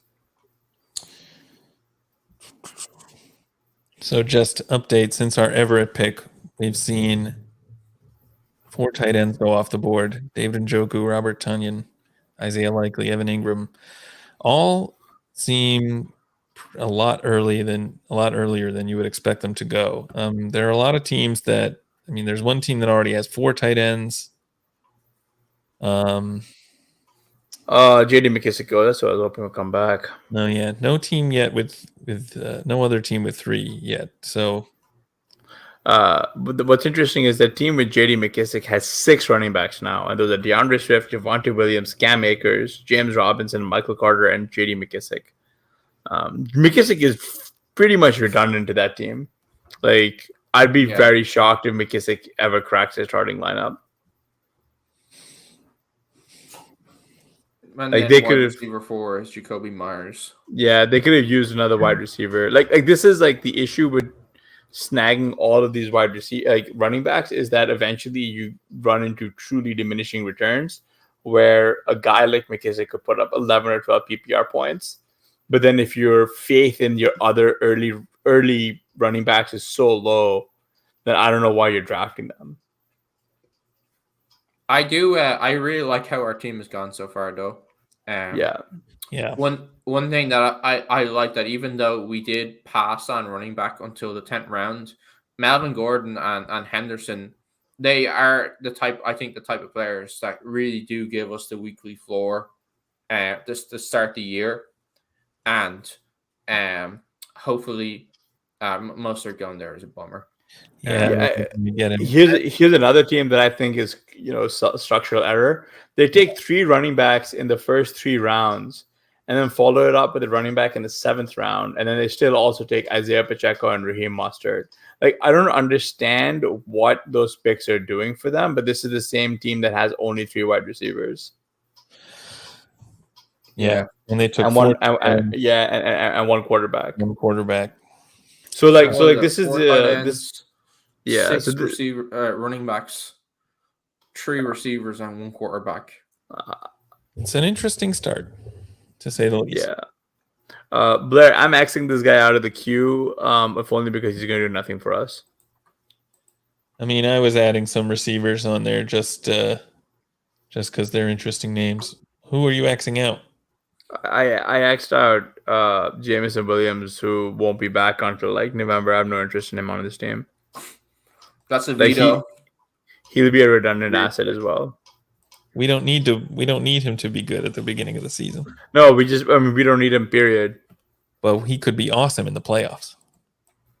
I disagree. Okay. Yeah, he's definitely a tough pick. I think man. But you added a different Williams on the same team. Yeah, I mean, I kind of hate it, but like we can avoid him if you want, but well, the guy I have at the top of the queue. Oh, we're on the clock. I mean, Yeah. time. I mean, we could take Tyrion Davis-Price as well, but he's been falling a bit. I think Eno's getting steamed. He could. I mean, these guys are all kind of likely to come back, but no interest in. I mean, we could. Yeah, I mean, one of these guys is coming back. Like possibly all of them are coming back. I just don't like a lot of the running backs before these guys. Yeah, I know what you mean. I'm down to make an ideological pick. All right. Yeah, I mean, I'm good with it. If you want, we should go with it. If this team wins the first prize, we don't want to have it be a team without Eno. Yeah, I know. I would never live it down. So we do think Eno's ahead of Keontae, right? Someone talked me into that. Oh yeah, for sure. Keontae. Talk you into it? I don't know how I could. I mean, I think all the stuff we've been hearing from Kingsbury is good on Eno, and we know he's a good prospect. I think when those two things align, that's more than enough reason to draft him. Right. And it's like we talked about before, where in a draft like this, you do have to not ignore, but put less emphasis on ADP, because it's like, okay, what's the draft pick that makes this team the best? Yeah. I mean, we're in the range where you just got to throw ADP out the window anyway. Right. There's like one. I mean, we could probably wait on wide receiver because there's one guy who I'm going to put in the private chat who I'm really, really interested in. I honestly think that we're done at receiver for a while. Yeah. And I just put this guy's name in, and I think he could be a 20th round pick because I just think he'd be falling there. Yeah, I think we can take. I mean, with only having 2 quarterbacks, we'll probably want another tight end, but I think we could get away with one more receiver. Possibly 2. Yeah. I think. Yeah, I mean, we definitely 1, but we only need the 1. You what have are we to doing? really force my arm to draft a receiver here. Yeah, no, there's a few other guys happening. Yeah, there's like a bunch of running backs I'd rather have. All right, let's take this guy off the queue so we don't accidentally get him. Oh man. I'd so much rather have this guy who's at number 2 than the person you put in the chat. All right. So we have Tyrion Davis-Price. We could go McKinnon. Could go Jamal Williams, who is Hasan's guy. What do you think? Make the case for Jamal Williams, Hasan.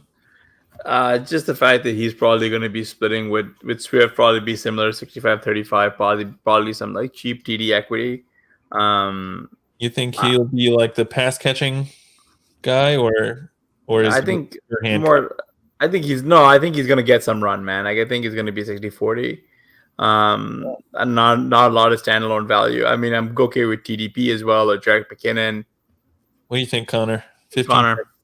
15 seconds. Let's go. I would have gone with TDP, but I'm fine Yeah, with Jamal let's too. go. Yeah, let's go. We can go with Jamal and see what comes back. I don't know. All right. Jamal. It's such a boomerish pick, but he's the one that is like usually going earlier than this, so right. makes sense to get that small value on him. The reason to pick him is that he does have a 3-down profile. Yeah. I did hear something that he played through an injury when he did play last year, so that could explain some of like the splits with Swift. But yeah, he has the 3-down profile. If we do think, I know we've talked about it that Detroit could be a lot better on offense this year, and so he could be someone who could take advantage of that. He is our third running back. Fourth running back. So, and he is a little bit of a floor play, which would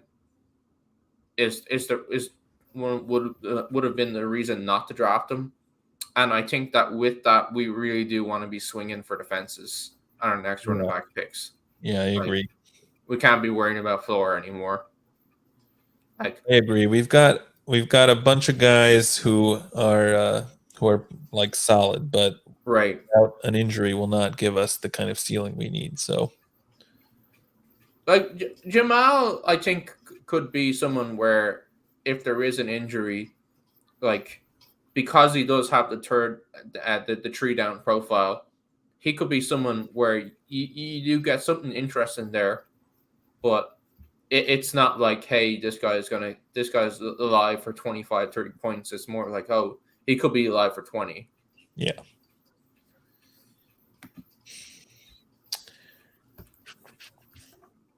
He's the kind of guy that you'd rather have. I think in general, you'd rather have him on a managed team because you know when you're going to be able to start him usually. Right. Yeah.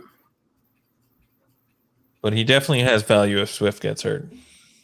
Yeah. And probably even if he doesn't. And so maybe that correlates, I don't know, and maybe that correlates a little bit with our TJ Hockenson pick. Yeah. Their contingent value is a little bit correlated. Right. I know normally their running back and tight end don't correlate well, but maybe in this case it might. Yeah, if Swift gets hurt, maybe tight end and running back 2 are a little bit better correlated than right. Or B1 and TE1. Right. You have to look into that. That's an interesting thought. All right. Got some interesting tight end QB picks. Some of these teams finally getting their second QB. The guy who took Mahomes in the 5th gets Mac Jones in the 15th, which is a pick that I actually don't hate, but it's not structurally what we usually like to do in these best ball leagues. Deshaun Watson in the 15th does seem not great. So essentially, you're going to have to rely on Aaron Rodgers and whoever else you're now forced to take through 13 weeks. Right. I think that pick actually makes a lot more sense if you get someone like a Josh Allen or a Mahomes, who you would expect that QB to be your starter most weeks anyway. And then Deshaun Watson is almost a luxury. Right. Yeah, I think that's interesting. That makes sense for sure. Rodgers, I don't know if he's there without Devontae Adams. I don't know if he's got that. Right. Ability. Well, when they're talking of their running backs, so like, oh, we lost our wide receiver, but our running backs are great. Our defense is great. Well, maybe it's not a career year for the quarterback. Yeah.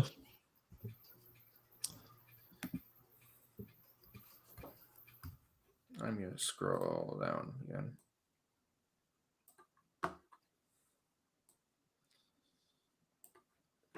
So, is this looked down upon to be showing the names of these drafters? I don't know. I think it should be looked down upon because some of it's kind of just outright embarrassing. I mean, like like I would not want my name associated with taking Swift, Javonte Williams, and Cam Akers, and following it up with James Robinson, Michael Carter, J.D. McKissick, and Mark Ingram. I don't think I would want that. This is why I love going on shows with you, son. But like he also took Jamison Williams as his fifth wide receiver, who's not going to play until November.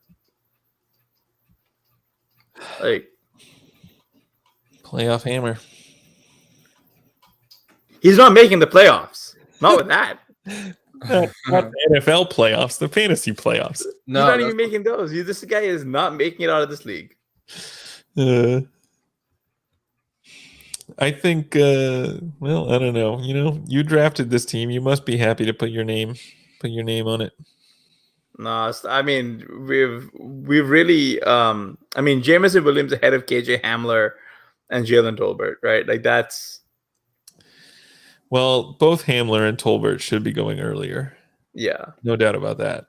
Yeah. Watson ahead of those two as well, which is incredibly very strange, perplexing. Yeah, that's like The reason Watson not is- to take Hamler is because of the injury, but Christian Watson has also been injured. And the reason not to take Tolbert is because he's a rookie and they're so like hard to project. But that's also true about Watson. Yeah. Well, it would be pretty nice if we get back to our pick and the guys we wanted are still there, which is looking more likely. I don't want to jinx it, but I mean, in this room, we haven't been. Well, there goes McKinnon. All right, I should stop talking. I mean, You we should jinxed have a it. backstop, man. We should have a back. One, two. That's like Serenity now does have a good team. So just to give you guys who are listening an idea, it's Derrick Henry, Devontae Adams, George Kittle, Ezekiel Elliott, Lamar Jackson, Alan Lazard, who he overdrafted, Adam Thielen. Also, I don't know why. I think you there's picked actually a him. very, very, very obvious pick here. Oh yeah, no, we were talking about him last round. He's absolutely the pick. Yeah. Is it the guy we were talking about last round? Oh, 100%. What about Right. what if I threw at Chris Evans? I kind of like that. We've made this huge bet on the Bengals. Now, obviously, Samaje would be there too, but if we're gonna, I guess we should consider the 49ers guy too. But in terms of like who has this contingent value that could really come into play in the playoffs. Yeah. So Also did you get? talk about the guy Javier is mentioning, Yeah. even though we don't need receiver. Even we don't need receiver. That's the issue. So do you prefer the Bengals guy or do you prefer the Niners guy? Yeah, I'm more excited about Chris Evans, honestly, than TDP. And I guess Evans is kind of a bet on like Mixon getting hurt, which would help. But P Ryan's gonna play ahead though. I don't know. I think we'll get both though. If you want to take TDB first and then Evans, I think we get both because Davis Price at the top of the actual queue. All right, Doesn't matter. TDP just went. we Oh, took you guys took it. Price. I just switched it. It was like 1 second ago, and I was like, "Oh yeah, you're right." And Well, I I actually clicked draft Davis Price. okay, Oh, nice. This is There goes I down had to it covered both ways. I just like again, like this is where I get really confused because like these are teams who have loaded up on running back much earlier, but they're not confident in their own bet, so they keep drafting more. Right. So it's like at some point, like if you're not willing to step back and logically think about what you're doing as you're going through this draft, especially in a best ball draft, then it doesn't like it does like I think a best ball draft in its purest sense is an exercise in optimizing your 20 slots. Yeah, That's what it is, right? We really wanted purest Mustard. We had him at the top of our queue. He just went before he came back to us. I know. But I was hoping we would get him in the 14th. I think it's not even clear that Chase is ahead of him, to be honest. Yeah, but like that's the thing is that I don't understand how a team that takes 4 running backs in the first 7 rounds drafts Pacheco and Mostert. Like, where does that why? Like, are you not confident in those first 3 picks, and why did you make them? You know what I mean? Just from It's not yeah. But it's especially bad when that team also has basically no receivers. Like even their top guys, I think, have major question marks. Metcalf and Elijah Moore. Right. It's I mean, you can't be confident with those guys as your first 2 receivers, right? Because this is where you let the draft get away from you a little bit, is where you're making those early running back picks. Then it's just like, you either got to do what well, I guess none of these teams did it here, but I guess kind of what 1 or 2 tried to do with taking McCaffrey and Leonard Fournette early, but then took Miles Sanders in the 9th. There goes Bellinger, who I think is maybe one of the guys you were talking about, Connor, who's right on tight end stab, and I do agree with that. Although I think I'd want, and McBride is another one. I think McBride just meant, I think I'd want them both to be a little bit cheaper even than this. Although, I mean, 17th is like, who cares? Do you guys have any interest in Ernest Johnson over Chris Evans, or? Well, there goes Ernest Johnson. He just got taken. Well, then we might as well go Chris Evans. No. After he got taken ahead of us, no, he's shit. Don't want him. When we dropped him, yeah, he's great. I think Evans is a good pick here. So this is what I meant, right? Like, we were going to get him on the way back. We do need a 3rd tight end, though. All right, let's do it. And having Samaje there as a backstop was the other reason to, like, even if he goes ahead of us, well, we could still get Samaje the next round. Yeah. All right, at this point, we probably want to take a 3rd tight end, and I don't think we want to take 2 running backs. So we should either. You don't think we need 1 or maybe even 2 receivers? You don't think we'll need you don't think an 8 running back is a good?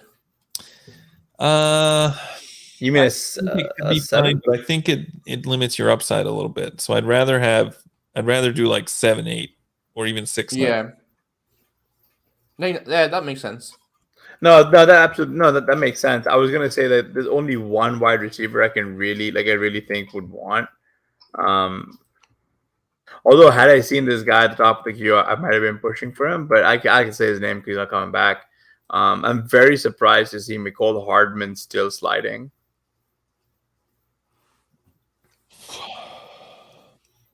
Yeah, of all the players that would slide, he's one that I have kind of an easier time with. Just because. I mean, you would take Mecole Hardman ahead of Corey Davis, right? Yeah. Like, right. But then people can convince themselves, oh, hey, Corey Davis could be in line to be a starting receiver. Whereas McColl's like, okay, well, they know he has these things that he's good at, and he's not really good at anything else. Yeah. I see the story that you can tell yourself, but like, right. I just struggle with the not taking the 7 rounds of value on him or whatever it is now. I'm gonna kick Tyquan Thornton out of the queue because he's he's hurt. Oh, that was a misclick actually. I was trying to. No, I'm also not interested in Ty Montgomery anymore. I think he's hurt too as well. Yeah. Yeah, a pretty bad one. He was carted off. Yeah. I'm gonna take Samaje off. Yeah, that's fine. We don't need to. Yeah, there's a good question here by Gobbler. Any interest in Jonnu or rather get Dulcich? Yeah, interest in both of them because we do need a 3rd tight end. We've been talking a little bit about that. We got a little complacent at that position, if only because we were fortunate to get 2 very, very high like tight ends that we were ranked on, so we kind of push it late a little bit. What do you guys think of? Man, these are some pretty gross names. I was about to say Adam Troutman, and I actually will say his name. No, I was gonna say vomit, so you have to stop. Yeah, I was gonna ask you guys, what are your thoughts on Rojo? If only because if he gets cut like with the asymmetric upside, like just from a risk adjusted basis, um, like if one of these teams like ahead of us takes him, then like I've no idea what they're doing in this room. But I wanted to get your thoughts on like the idea of him either making the Chiefs' roster and we being okay with that because So you the look pretty big thing good. for him is that Mm-hmm. he's really, really good at running the ball, but he doesn't offer a team anything else. Like he doesn't play special teams. They don't really trust him in the passing game. But if he gets on the field, he's going to score points because he is that good at rushing. Yeah, but like So, you could also see him getting cut and making it on someone else's roster, right? And there right. goes Mecole Hardman finally goes as wide receiver 7. That is just ridiculously late. That team got really bailed out because their wide receivers are the Cortland Sutton and Michael Thomas, Hunter Renfro, Robert Woods, Devontae Parker, Christian Watson, and Mecole Hardman. And Kenny Golladay goes.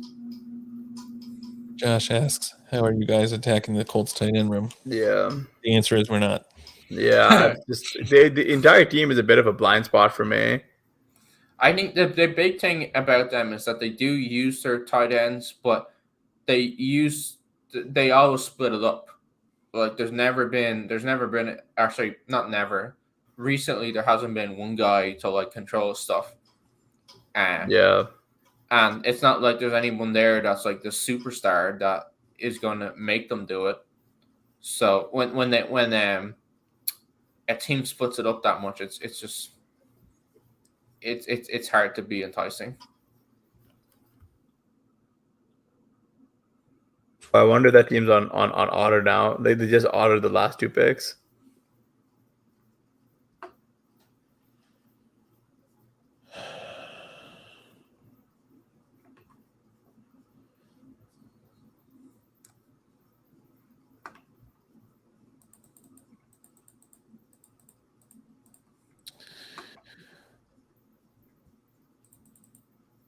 Yeah, Mo Alley Cox was a really fun pick last year, but that dream kind of died for me anyway.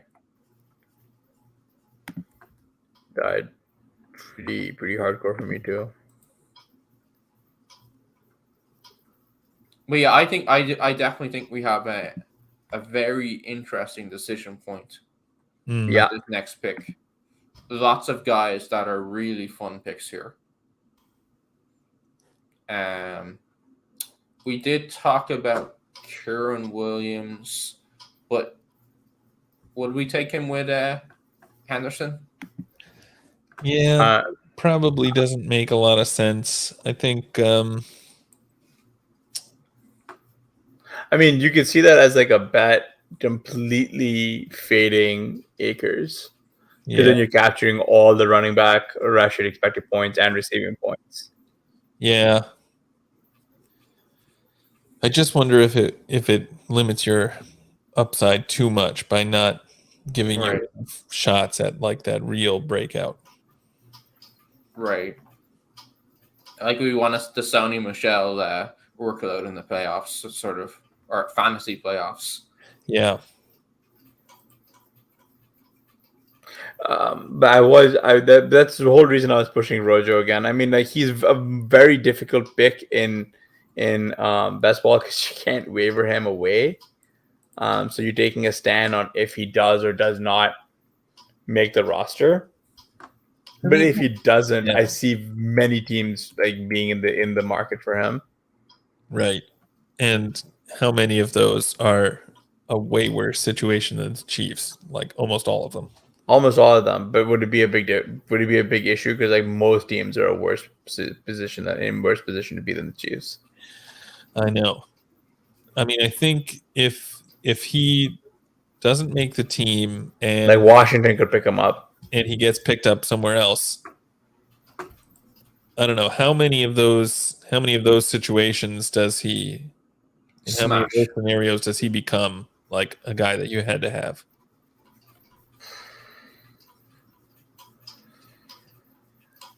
Yeah.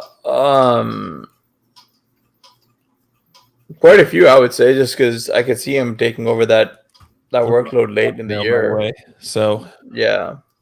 I'm good with whoever you guys are interested in here. I mean, the other guy at the top of our queue is Amir Abdullah, and I also don't know that he has that same kind of upside. He seems like he's more of a passing game play. Yeah. Do you want to take Janu? Would you Ojo, take Janu here, like a tight end, and then close it out? Like, what do you think, Connor? Where are you on the tight ends that we have queue? Yeah, I think that those it's difficult to call something that a tier break here, kind of at the end of the draft. But Yeah. those are two guys who I'd love to finish it out with. Jonu is probably who I would pick. Janu would be your pick? Yeah. All right, let's go Janu. We can be done with running back. I mean, tight end. Whereas it feels like we do have we have covering fire. Backs. Yeah. Oh yeah, look at that. That's nice because Tyler Conklin goes. I just wanted a reason to draft Chigoziem Okonkwo in a best ball draft. You learned how to say his name just for that bit. Oh, I don't know. Okonkwo. Yeah, I mean, it gives us some more time to think about the Rojo. Oh, that was the guy I wanted. Paris Campbell goes. David Bell. Another fun receiver here, right? Sorry? There's one fun receiver left. Although maybe we'll get him in the 20th. There's no way anyone's going to take him. What do you guys think of the guy? Oh, never mind. I was about to add Donovan Peoples-Jones to the queue. Then he got taken. No interest. No interest. No interest in Cleveland's wide receiver 1? No. If he's the wide receiver 1, I don't want the wide receiver 1. Yeah. Yeah, this is why I was asking about Rojo, because he's kind of like the best available running back here. With added upside to potentially making the Chiefs and then also potentially being on another roster somewhere. That's why I was asking, because he could potentially land in Atlanta and cut into whatever Tyler Algier might be doing. He could land somewhere else, right? And I think at this point, the cost adjusted volume potential fantasy points might be okay. All right, we're on the clock again. If you want to go Ronald Jones, that's okay. I think you could make a good case for Danny Gray here. Could also go Kyron Williams. So I think I was gonna say my two picks are either Rojo or Kyron Williams. And why are we skipping over Abdullah? Oh, I'm good with Abdullah if you would like him. Yeah, sorry, I thought he was gone. Abdullah's a good pick. I think he's the pick. I have questions about the upside, but I think that's the case with anyone we would take here. Yeah. Right. Yeah. Want to do it? Amir? All right, done. Oh my god, I can't believe it. What year is it? We're drafting Amir Abdullah. Remember when he was a third round pick? I know it's a strange season when you have Abdullah and Ty Montgomery in your queue. Yeah, that is a little bit strange. The only thing about it is that he is kind of clocked in for the passing down role now. Yeah. But are we also sure that that's all that he could do? Right. Yeah, for sure. Isn't he real fast? So that could be something where that they could decide to also use him in the rushing game too. Definitely. Yeah, definitely. I think, kind of knowing that Abdullah was going to be there, that some other guys that are interesting as pass catchers, like maybe Kyron Williams has that role if Akers can't play. Evans might even have that role even if Mixon is healthy. It almost makes me wish we had taken more upside shots with our earlier running back picks. Right. Although, I mean, Gordon. So who would you have taken? Who would you have taken earlier? Yeah, that's a good question. Maybe Pacheco fits that. Maybe Algier. Yeah, but look at where those guys went. Like I was not expecting them to go to those teams. I mean, Kenneth Walker is the guy that I really would have hoped would have fallen to us. Yeah, but we had no hope, and he went to a team. Let's see, where did Walker go? I think though, Win a with the players available, we were always going to be locked into guys that are particularly good at one aspect of the running back job. But yeah, like we got the one tree down kind of profile we got was Jamal Williams, but everybody else it was like, okay, this guy's a rusher or this guy's a pass catcher, and we just have to hope or we just have to bet that they come into more than what we think. That we're essentially that our consensus on what this player is capped at is wrong. Right. Yeah. They're definitely I think Benjamin has a path to that. I think Davis Price has a path to that kind of workload, even without injuries. So there's definitely some really enticing upside scenarios on this team. Right. Yeah, but like I was just gonna say, it's like where Kenneth Gainwell went and the team that Kenneth Gainwell went to doesn't make any sense, right? Like when you think about it, like in actuality, like you go Najee, Joe Mixon, in your first two picks, and then you go AJ Dillon in the 6th, Cordell Patterson in the 7th, and then Kenneth Walker in the 10th. Yeah. Oh, there goes Rojo. Well, I think we want to go receiver here anyway, right? Yeah, no, we want to go receiver, but I was just saying that like, Boston Scott's actually a good pick. Oh, we should have thought about him. You think? Yeah. He's not the running back 3. No, I mean even if he is, I think the Eagles only keep 3, and they did play Boston Scott quite a bit last year. They did not have much luck there with playing Gainwell. They didn't trust him as much last year. Yeah, but if Gainwell is going to get a larger workload, which we all seem to think he is, then Scott is probably getting out. Yeah, but we could just be wrong. You know what I mean? That's true. It's happened before. Yeah. I thought I was wrong once, but I made a mistake. But that's why I was saying that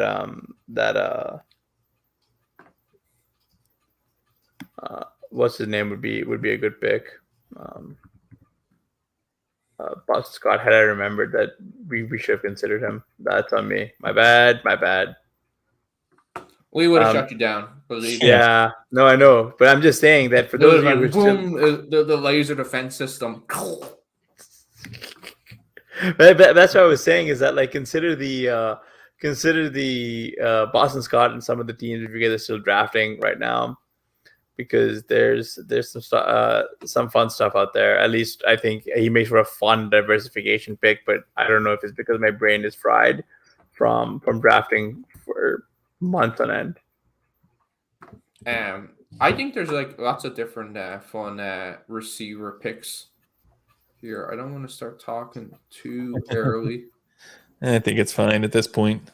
Yeah, I mean, there's like teams who've been on auto for the whole back half. I mean, look at this guy Luckbox, McCall Hardman, and Mo Ali Cox and Rojo. Like, I really like Quez as a pick, but I love Quez. I love that Quez play. Yeah, because he's a starter. Like he's a starter on that offense. Just the community has decided that the wide receiver tree on that team is not interesting because they're going to run the ball too much. Yeah. No, I love Quez fits his build so well. I think Quez is interesting. I think that, I don't know. I think a case could still be made for Visca, and Danny Gray is also pretty interesting. I think Quez. I'm on team Quez above all of them, man. Maybe Gray doesn't make sense on a Go and Ayuk team though. Yeah, and we've also like I really prefer Quez to like anyone. I mean the argument for Quez would be that hey, we're so juiced at receiver anyway. Yeah. We need this guy to actually score have a strong week. You need like one strong week out of him. Like I think that's about it. Like Quez is a guy who's very likely to break into our starting lineup once, and if it's twice in the season, then like it's all gravy. I am interested in hearing the Visca case though, because he's not someone I have been considering, but I'm definitely interested. Yeah. Well, I mean, he was a prospect we loved. He's on a team that has not had good quarterback play for a long time. If you think Lawrence could take a step forward in year 2, then Visca probably benefits big from that, and he's free. Yeah, so is Quez though. I prefer Quez. I'm good either way. I've heard that Quez isn't starting as well. Like he's running as the wide receiver 4 and stuff. I'm good either way. I think Visca's probably more fun, but yeah, I mean, Visca's fun, but I think Quez like I don't know. I actually genuinely do. I think Visca is more fun. One's on Quez. I'm on Visca. What do you say, Connor? Yeah. Quez was my suggestion. All right. Let's do it. All right. There you have it. We can recap this team. You guys want to read it off? Go for it. All right. We drafted out of the 104. We have Jamar Chase, Deebo Samuel, T. Higgins, Gabe Davis, TJ Hockenson, Joe Burrow, and Trey Lance. We went back to back to just solidify Connor's two elite QB in the window. Snagged Brandon Ayuk, took a nice value on Devonta Smith, got him after George Pickens. Our RB1 and 2 are Melvin Gordon and Darrell Henderson. We've got Garrett Wilson, Gerald Everett, and then here's a bunch of running backs who are hopefully going to win us a lot of money. Benjamin, Jamal Williams, Tyrion Davis-Price, Chris Evans, and Amir Abdullah. We got Jonnu Smith in there, and then we just rounded up with Quez Watkins, as you could hear. All right, nice team. Yeah. What do you think, Connor? Is this the winning team? As someone who's done it before, yeah. Tell us if we got it right. So I do. I'm gonna put on my Denny Carter voice. I love the receivers. Really love the running backs. Really love the receivers. I'm not sure about the running backs. I think with it being such a big tournament, 10,000 teams or so, we really do have to get lucky at running back. But I think we've given ourselves enough shots there for that to be possible. We've got a bunch of guys there. If things break right, they really could get a 3-down roll. Which is and on top of that, we've also got some talented guys. Like Melvin Gordon was awesome last year. He played really, really well. Like Darrell Henderson played really well. Benjamin, like you said, he's got the strong prospect profile. Apparently, he's been working hard. He's shored up the parts of his game that they weren't confident in now, and now they are. And then we've got Chris Evans, who's like a size speed freak monster. So that's really going to be the story of our team. Other than being right about the Bengals and the 49ers, we get those things right. And this is going to be a really strong team. One thing I think that is interesting is to look at it from the angle of like a 2018 team. Like you have to go through these mindset shifts. Like I've had to go through a mindset shift this offseason where I'm like, oh, my wide receivers are just not as strong as I feel comfortable with now. And so I've had to like, okay, well, how do I counteract that by being way stronger running back than I ever was before? Whereas now this is like a violent shift back to prior years. This is a throwback, man. Like I would have been really happy with this team like 2 years ago. Yeah. I mean, I'm happy with it now. You can't get a lot of these wide receiver values in a lot of drafts that you're doing in other formats or even in FFPC lately. So, we kind of, have to live with these running backs that we got, but I'm happy with a lot of the receivers we took too. And we'll like you said, all in on Cincinnati and San Francisco, which is, feels like good offenses to bet on, right? Yeah, for sure. Definitely. And I think another point as well, with it being a tournament, I don't know for sure, but I'm guessing that a higher percentage of these drafts they're slow drafts and closer to the kind of more balanced wide receivers going earlier drafts. So with this being a kind of rarer draft to be in, this team will probably end up being very unique when all is said and done, which is helpful. It's important. For sure. All right. Connor, when we had talked before, we said we would get you on this show to talk about the dynasty draft that we did in the ship chasing, and now it's been like several months. I can't even remember who's on our team, except I know we have Derrick Henry. We have Derrick Henry and Eno Benjamin. There are only 2 players. Yeah, that was a fun draft, but I don't remember it. I remember having fun, but not who we picked. Right. Well, hopefully Henry comes through, but not so much that he keeps this team from winning. Yeah. Tread the needle. Yeah, exactly. I mean, we're gonna make up the entire difference through our wide receiver play. Like again, like kind of what Connor was saying is we have been unable to stack these caliber of receivers, right? Like for such a long time. Mm-hmm. Like this is this is what a 2022 draft would look like. Have rooms look like they did a few years ago. Like we thought it was a different world. And if there's a scenario where we get a season where it's wide receiver strong, I forget the year it was. Was it 2015? Yeah. Where it was the running back apocalypse and it was a wide receiver. If we get something like that, which could happen, not praying for it, but could happen, especially with the running backs being older.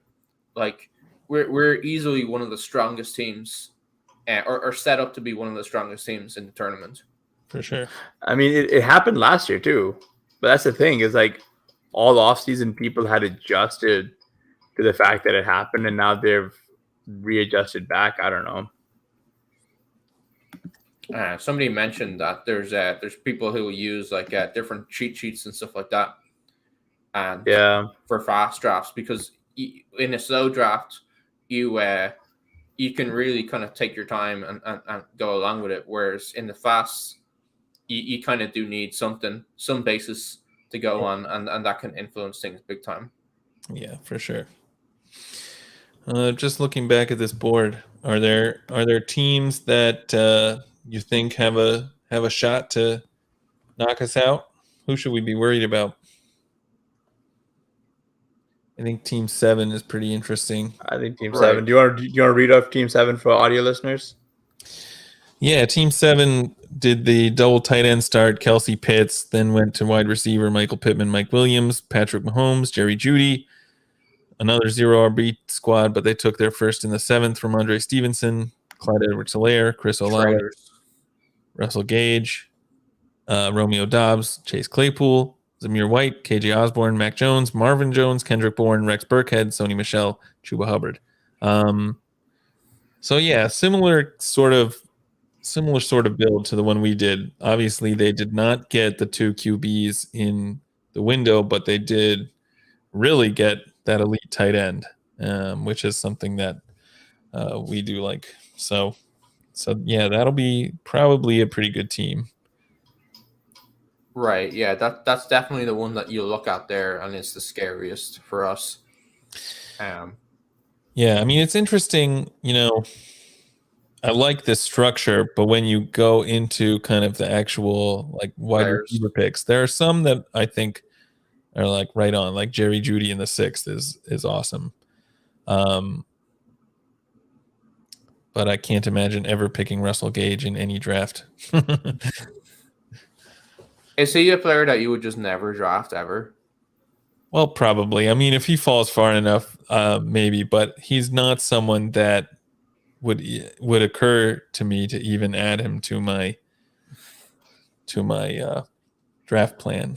You know, I wrote an article earlier this off season about the do not draft list, and Gage probably is. I mean, he's not someone I would classify as saying, "Oh, yeah, definitely do not draft him." But he's not someone that I get excited to draft. So he's not someone I am drafting. So I guess, yeah, he is. Do not draft. Just so he bores you out of interest. Yeah.